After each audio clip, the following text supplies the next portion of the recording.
সাংবিধানিক গণতন্ত্রের একটা বড় বৈশিষ্ট্য রাজনৈতিক দল। রাজনৈতিক দল ছাড়া সাংবিধানিক গণতান্ত্রিক রাজনীতি এবং সাংবিধানিক গণতান্ত্রিক শাসন ব্যবস্থা এগিয়ে নিয়ে যাওয়া সম্ভব না।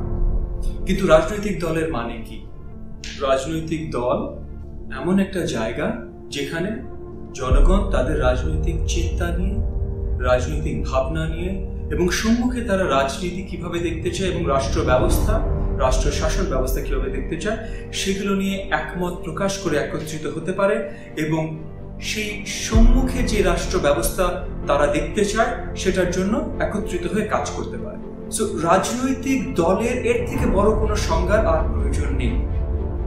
এবং যখনই আমরা সরকার ব্যবস্থা, সমাজ ব্যবস্থা এবং রাষ্ট্র ব্যবস্থা নিয়ে আলোচনা করি তখনই রাজনৈতিক দলগুলো একটা বড় অবদান, একটা বড় ভূমিকা এখানে রয়েছে।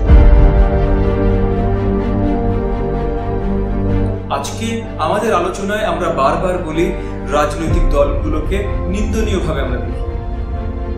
এখন কোনো স্পেসিফিক দল, কোনো একটি দল বা দুটি দল বা তিনটি দল তাদের দলীয় কর্মকাণ্ডে যদি নেতিবাচক কিছু করে থাকে তাহলে তাদের সম্বন্ধে নেতিবাচক আলোচনা করা যেতেই পারে।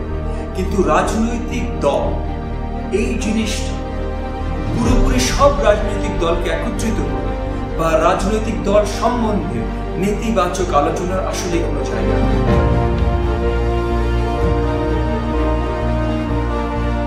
কারণ সরকার ব্যবস্থা, সমাজ ব্যবস্থা এই জায়গাটায় জনগণ যে কোনো নাগরিক যদি অংশগ্রহণ করতে চায় এবং তারা কোনো বদল আনতে চায়, তাদের যেটা পছন্দ সেটা যদি ব্যক্ত পর্যন্ত করতে চায় তখন তার একটা রাজনৈতিক দলের প্রয়োজন।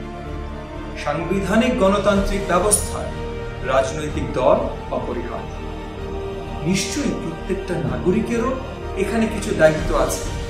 আপনি যখন একটা রাজনৈতিক দলের সাথে সম্পৃক্ত হবেন তখন সেই রাজনৈতিক দলটার সাথে আপনি একমত কি না সেটা জেনে সম্পৃক্ত হতে হবে।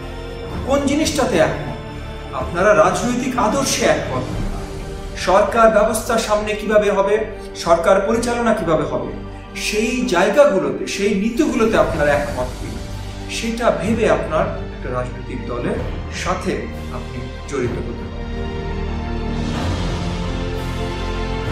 আপনি একটা রাজনৈতিক দলের জন্য ভোট দেবেন নির্বাচনে, সেখানেও আপনার একইভাবে চিন্তা করতে হবে।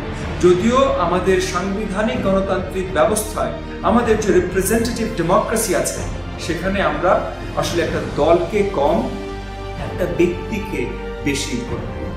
এই ব্যক্তিকে যখন আমরা ভোট দিচ্ছি, দলের মার্কা যখন তার থাকছে সেখানে আমরা ধরে নিতে পারি এই ব্যক্তি সম্বন্ধে বেশি জানবার সময় যদি আমাদের কম থাকে তাহলে এই দলের যে আদর্শ, তার ক্যান্ডিডেট এই ব্যক্তি একই আদর্শ নিশ্চয়ই হবে।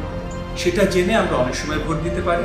আরো ভোট দিতে পারি যে এই ব্যক্তি নিজে কি দিতে চায়, এই ব্যক্তি নিজের কি ইতিহাস এবং সে কতখানি দিতে পারবে সেটা নিয়ে বিবেচনা করে আমরা ভোট দিতে পারি। ভোটটা আপনি যেভাবেই দেন, রাজনৈতিক দল কিন্তু শুধুমাত্র ভোটের জন্য না। নিশ্চয়ই একটা রাজনৈতিক দল নির্বাচন কেন্দ্রিক হতে হবে আমাদের সাংবিধানিক গণতন্ত্র। নির্বাচনের বাইরে রাজনৈতিক দল সঠিকভাবে তার কাজ করতে পারে না। অন্য যে কোনো নামে সে থাকতে পারে কিন্তু তাহলে সে রাজনৈতিক দল হিসেবে সে পরিচিতি পেতে পারে।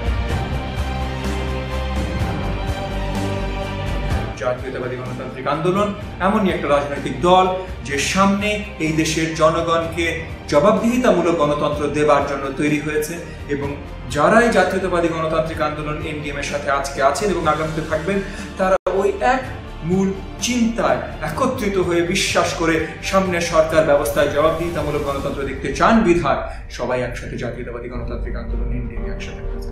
জবাবদিহিতামূলক গণতন্ত্র আমাদের প্রতিজ্ঞা। জবাবদিহিতামূলক গণতন্ত্র এই দেশের মাটিতে আমরা সৃষ্টি করব এবং রাজনৈতিক দলগুলোর ক্ষমতায়নের মাধ্যমেও আমরা জবাবদিহিতামূলক গণতন্ত্র আনবো।